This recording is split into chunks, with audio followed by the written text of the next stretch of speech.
Hello friends, welcome to my YouTube channel SWG study with Gurukuls. And आज हम पढ़ने वाले हैं अबाउट थीमेटिक एपरसेप्शन टेस्ट। आप सोच रहे होंगे कि थीमेटिक एपरसेप्शन टेस्ट आज क्यों पढ़ाया जा रहा है। हालांकि मैंने एक वीडियो इसके बारे में ऑलरेडी अपलोड की हुई है, बट वो थ्योरेटिकल थी। आज हम प्रैक्टिकल बेसिस पे इस टेस्ट को डिस्कस करेंगे। ये वीडियो मैं इसलिए बना रही हूँ क्योंकि इसके लिए रिक्वेस्ट की गई है कि इस पर बनाई जाए। तो आज मैं इस पर प्रैक्टिकल पॉइंट ऑफ व्यू लेके थीमेटिक परसेप्शन टेस्ट डिस्कस करूंगी। इससे पहले आप मेरी ये वीडियो देखें। आई रिक्वेस्ट यू कि आप इसकी थ्योरी पढ़ लें, जिसके लिए मैं वीडियो ऑलरेडी अपलोड कर चुकी हूँ। आपको उसका लिंक डिस्क्रिप्शन बॉक्स में मिल जाएगा। तो आइए पढ़ते हैं अबाउट थीमेटिक परसेप्शन टेस्ट।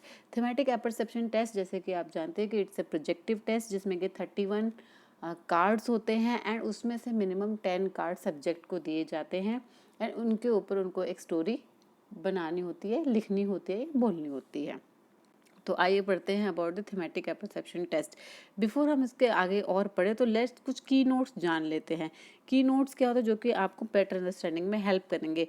यहाँ पे जो मैं अभी पिक्चर्स के कार्ड्स आपको बताऊंगी, दिखाऊंगी, तो उनमें कुछ ये डिस्क्रिप्शंस लिखी होती है। एम, जिसमें कि मतलब होता है male, F for female, B for boys, G for girls, B M मतलब बॉयज़ एंड मेल्स दोनों को दे सकता है। बॉयज़ मीन्स कम एज वाले, मेल्स मीन्स जो फुली ग्रोन हो गए हों, गर्ल्स और फीमेल्स सेम। तो ये कुछ की नोट्स हैं।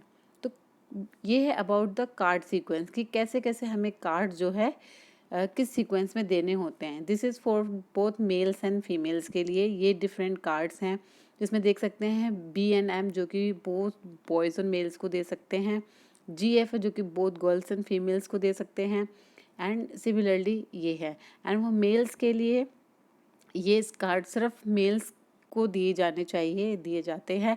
फॉर एग्जांपल ये typical card M N F का दिया जाता है, जिसमें कि मेल और फीमेल्स के रिलेशनशिप के बारे में जानने की कोशिश की जाती है। And this is for only the female, जिसमें कि देखो girl female, girl female, girl female, girl female, और यहाँ पे बॉयज़ और मेल के बारे में उनकी क्या राय रहती है, वो उनको कैसे देखते हैं, उनको ये प्रेजेंट किया जाता है। तो ये रहा सीक्वेंस ऑफ द कार्ड्स, जो कि आप डिफरेंट जेंडर के अकॉर्डिंग देते हैं when you conduct a TET.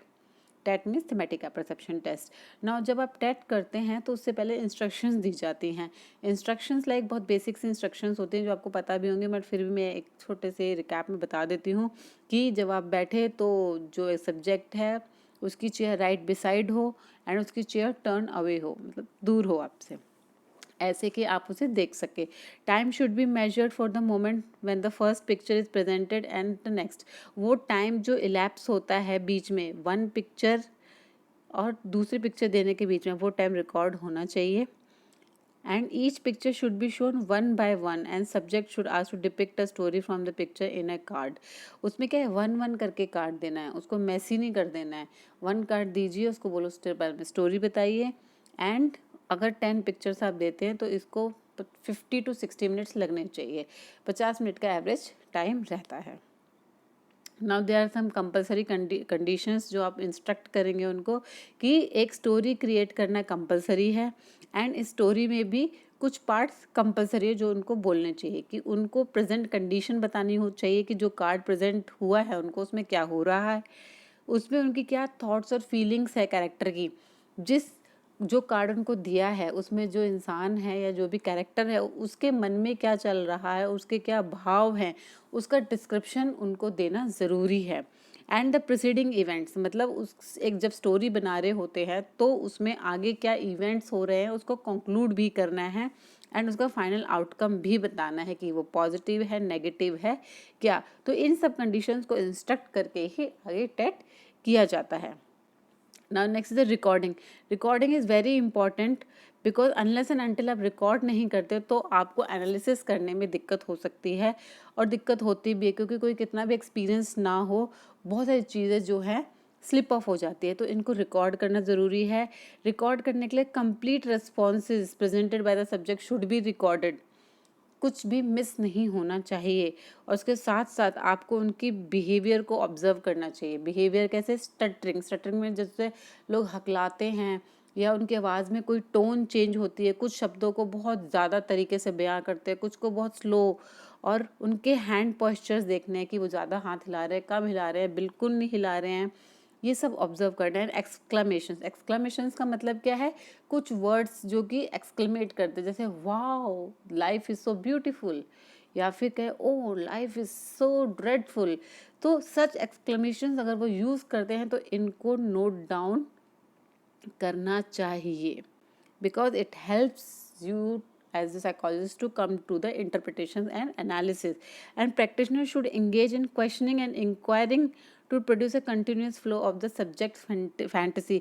और जब स्टोरी सुना रहा होता है, आपको बता रहा होता है, तब उसके बीच में ऐसी क्वेश्चनिंग करनी चाहिए कि जिससे कि वो रुके ना, उसको रोका ना जाए, ताकि उसका फ्लो बना रहे स्टोरी में और आपको उससे इम्पोर्टेंट इन्फॉर्मेशन भी मिल जाए, आप इससे इंक्वायर कर पाए। जैसे go on, what happened then, what could have happened then। तो such type of questions invokes more information from the subject। इससे क्या होता है, ज़्यादा से ज़्यादा हमें information मिलने के chances रहते हैं from the subject।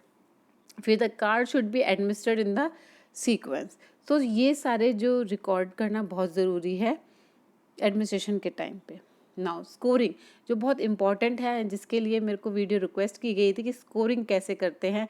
तो जब हम स्कोर करते हैं तो हेनरी मुरे ने स्कोरिंग टेक्निक में बेसिकली 5 एस्पेक्ट्स बताए थे। There can be 5 aspects of the story जिसके बेसिस पे हम इंटरप्रेट और एनालाइज कर सकते हैं। 1 इज़ द हीरो, जो भी हमारी जो सब्जेक्ट जो स्टोरी क्रिएट की उसमें एक हीरो होगा। तो scoring of the hero involves on identifying the protagonist in the story. मतलब वो हीरो स्टोरी में कर क्या रहा है, उसकी भूमिका क्या है, एक लूजर की है, एक गेनर की है, एक सक्सेसर की है, एक सफरर की है, एक विक्टिम की है, क्या है। तो ये इलेबोरेटनेस उस पर मिलनी चाहिए। Next is the need for the hero, उस हीरो की नीड क्या है, उसमें उसके मोटिव्स क्या हैं, उसकी नीड्स क्या है, डिज़ायर्स क्या है हीरो की, वो उसमें संज्ञान लेना चाहिए। उससे उसके क्वेश्चंस पूछना चाहिए कि उसको प्यार की भूख है, अचीवमेंट की भूख है, या पावर की भूख है, या उसको जीवन में प्यार नहीं मिला है इसलिए वो डिप्रेस्ड है, या लाइफ में अचीव कुछ नहीं कर पाया है इसलिए ऐसी लाइफ है, या वो बहुत खुश है क्योंकि वो बहुत पावरफुल पोजीशन पे है, क्या है। सारी इन भावनाओं का निचोड़ हमें इनसे निकाल सकते हैं अगर हम ढंग से इंक्वायर करें ड्यूरिंग द स्टोरी डिपिक्शन।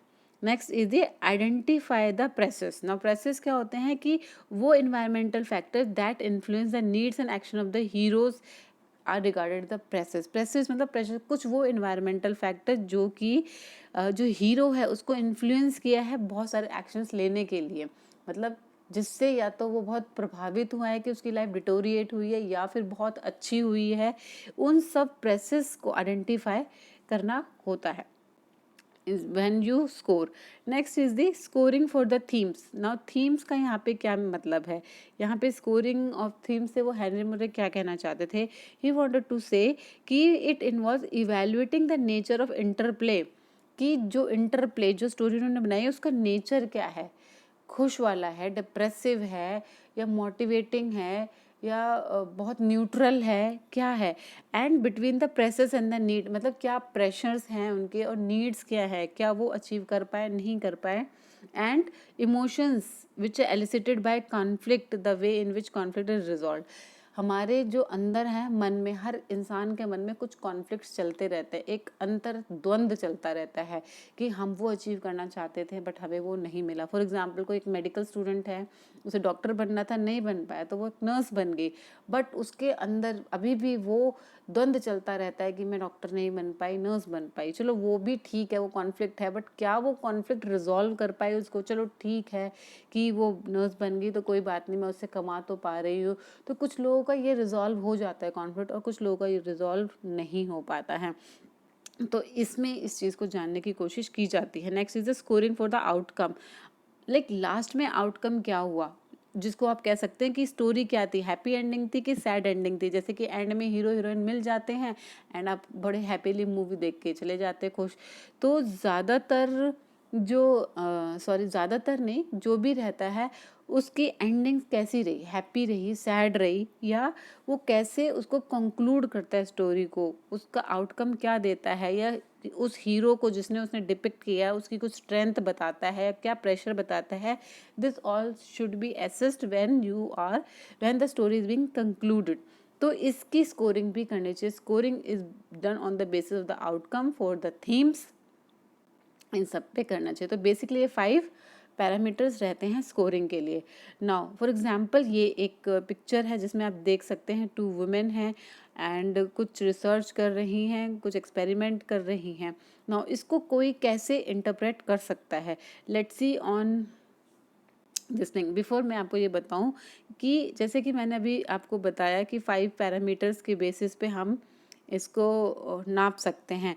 तो there are some basic needs of human, जो कि हेनरी मुरे ने बताया कि सिस्टम ऑफ नीड्स थ्योरी है, एंड जिससे कि हम बहुत सारी इंफॉर्मेशन गेन कर सकते हैं और स्कोर कर सकते हैं। तो जो पहली नीड उन्होंने बताई थी, that is the need for the achievement. हर इंसान अपने जीवन में कुछ ना कुछ अचीव करना चाहता है, पाना चाहता है। एक पावर की भूख होती है, एंड इंटीमेसी भी चाहिए। इंटीमेसी में सब कुछ आता है, प्यार, social life, marriage, parents, romance, friendship, social relationship, everything. And इसके साथ साथ आपको डिफेंस मैकेनिज्म, ऑब्जेक्ट्स के रिलेशनशिप क्या है, उसकी प्रॉब्लम सॉल्विंग स्किल्स क्या हैं, ये और उसकी मेंटल हेल्थ क्या है, जो कि गुड इंडिकेटर होते हैं सबके, ये सब भी स्टैट से हमें एसेस करने को मिलता है। तो फ्रेंड, जैसे कि मैंने अभी ये पिक्चर दिखाई थी आपको, आप एसेस करते हैं कि इसको इन 3 पैरामीटर्स पे कैसे हम नाप सकते हैं या देख सकते हैं।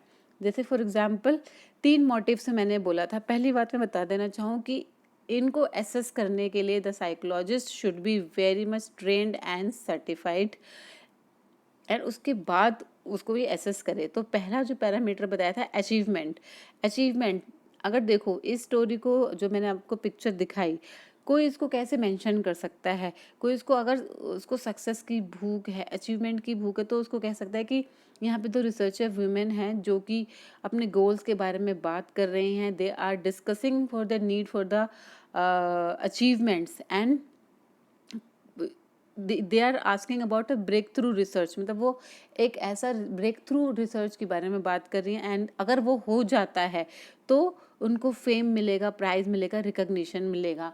या वो इस पिक्चर से अगर वो ऐसी स्टोरी बनाते हैं कोई जो सब्जेक्ट है, तो इससे पता चलता है कि उनमें अचीवमेंट की बहुत भूख है, वो लाइफ में बहुत अचीव करना चाह रहे हैं।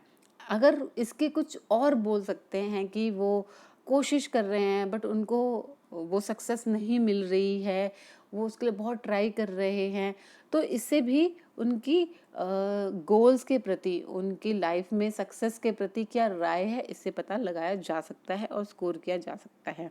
Next is the about the intimacy, कि अगर आपको इस पिक्चर को दिखा के इंटीमेसी नापनी हो या भापनी हो कि क्या है, so a person is higher in the intimacy, जिनको इंटीमेसी की बहुत रिक्वायरमेंट है, वो इनके रिलेशनशिप को कह सकता है कि इनका रिलेशनशिप सिर्फ रिसर्च तक ना हो के ज़्यादा है।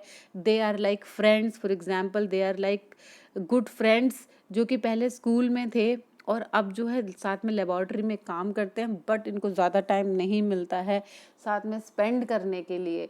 तो ये जो लाइन है, ज़्यादा टाइम नहीं मिलता है स्पेंड करने के लिए, तो यहाँ पे जो हीरो है या जो सब्जेक्ट है, वो कह रहा है कि उसको ज़्यादा टाइम नहीं मिलता अपनी फैमिली के साथ स्पेंड करने के लिए, या वाइफ के साथ स्पेंड करने के लिए, या फ्रेंड्स के साथ स्पेंड करने के लिए। किसी भी टाइप की इंटीमेसी हो सकती है जिसको कि और इलेबोरेशन की ज़रूरत पड़ सकती है। तो इस तरीके से हम इंटीमेसी कंसेप्ट को या इस पार्ट को इस पिक्चर से डिपिक्ट कर सकते हैं। Next is the power. ना पावर की भूख कैसे देखेंगे उसमें कि पावर के लिए है या नहीं है। फॉर एग्जांपल यहाँ पे इस तरीके से स्टोरी को बना सकते हैं कि women are working together as coworker, वो एक साथ काम कर रहे हैं और वो हायरार्की के बारे में बात कर सकते हैं कि ये मेरे से जूनियर है या मेरे से सीनियर है, और जो हीरो है उस पर प्रेशर, अपना जो पोजीशन का प्रेशर एक्सर्ट करके रिसर्च करवा रहा है। क्योंकि आप देख सकते हैं इस पिक्चर में जो है एक लेडी खड़ी हुई है और दूसरी एक लेडी जो है उससे रिसर्च करवा रहे हैं। तो जिससे कि पावर का पता चल सकता है कि अगर सब्जेक्ट है, जो हमारा हीरो है, वो बोलता है ऐसे कि मैं अपने जूनियर से काम करवाता हूँ और वो मेरा काम अच्छे से भी करता है या नहीं करता है, तो ये पावर, मोर और लेस पावर के बारे में बताता है। तो friend, this was about one picture जो मैंने डिस्कस करी। ऐसी बहुत सारी पिक्चर्स हैं जो डिस्कस कर सकती हूँ, but it will take a long time. तो होप मैंने आपको एक इस पिक्चर से समझाने की कोशिश की है। आपको आई होप करते हो आपको समझ में आई होगी। अगर आपको समझ आई है ये मेरी वीडियो तो प्लीज़ शेयर सब्सक्राइब करिए एंड मुझे कमेंट करके बताइए। Thank you.